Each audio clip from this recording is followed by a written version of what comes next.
हाय दोस्तों, नमस्कार। मैं प्रदीप कुमार पाल आपके अपने YouTube channel sunshine English classes में एक बार पुनः स्वागत करता हूं।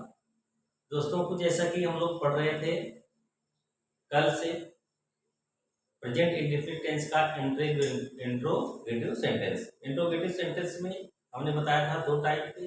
पहले टाइप का वो जो ऐसे वाक्य जो क्या से प्रारंभ होते हैं, दूसरा ऐसे वाक्य जिनके बीच में कब, क्यों, कहाँ, कैसे आता है, यानी सेकंड टाइप। ठीक, सेकंड टाइप पे हम यहाँ देखेंगे प्रेजेंट इंडेफिनिट टेंस का इंट्रोगेटिव सेंटेंस यानी डी टाइप। ठीक, आज अंतिम क्लास है इसका। पहचान इसकी क्या है? ऐसे वाक्य जिनमें प्रश्नसूचक शब्द बीच में आते हैं।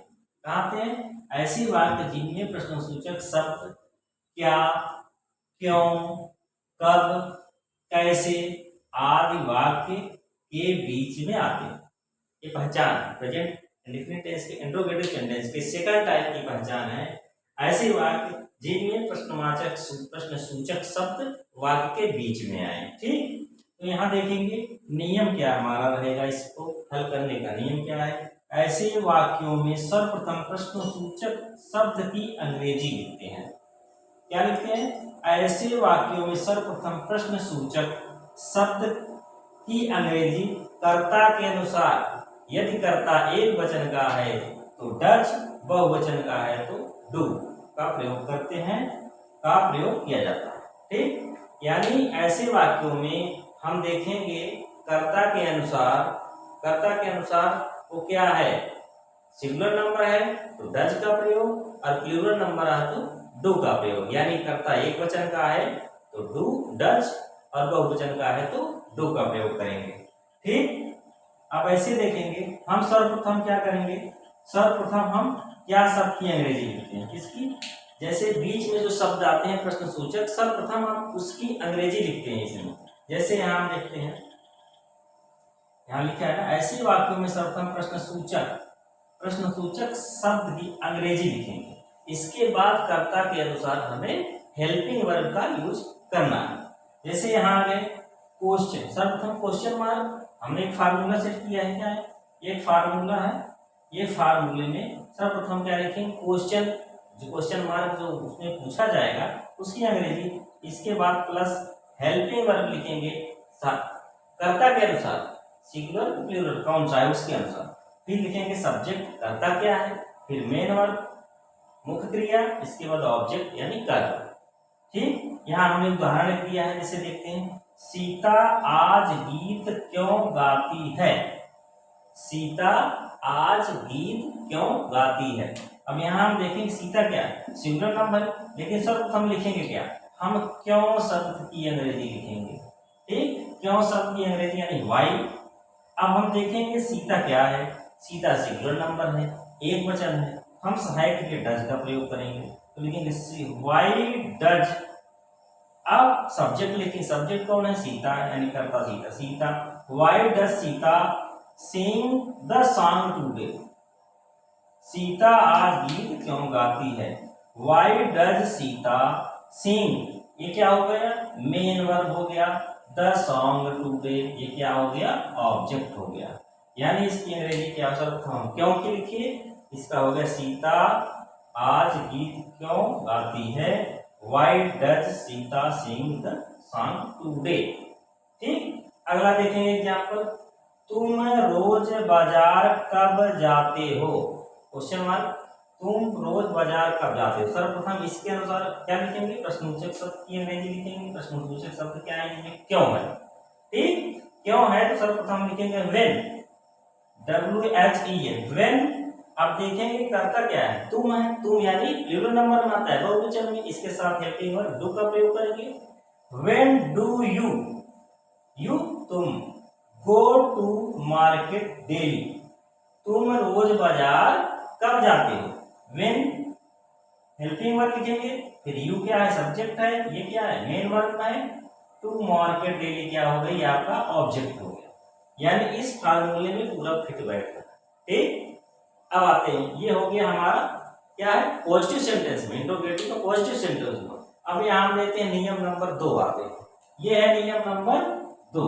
नियम नंबर 2 में है क्या, यदि प्रश्नवाचक वाक्य निगेटिव है, यदि प्रश्नवाचक वाक्य में निगेटिव शब्द आ जाए तब हम क्या करेंगे, तो वहां पर हम मुख्य क्रिया के पहले नॉट लगाएंगे।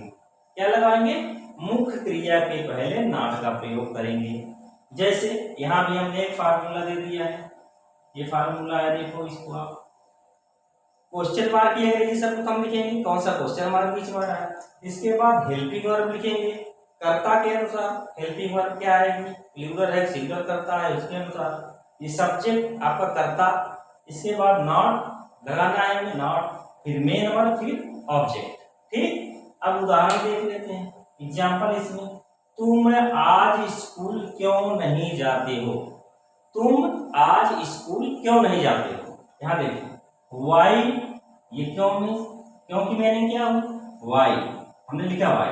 अब हम देखेंगे यहाँ ये कर्ता कौन सा है, कर्ता है तुम क्या है, प्लूरल नंबर, बहुवचन, बहुवचन के साथ हम डू का प्रयोग करेंगे, हम लिखेंगे वाई डू।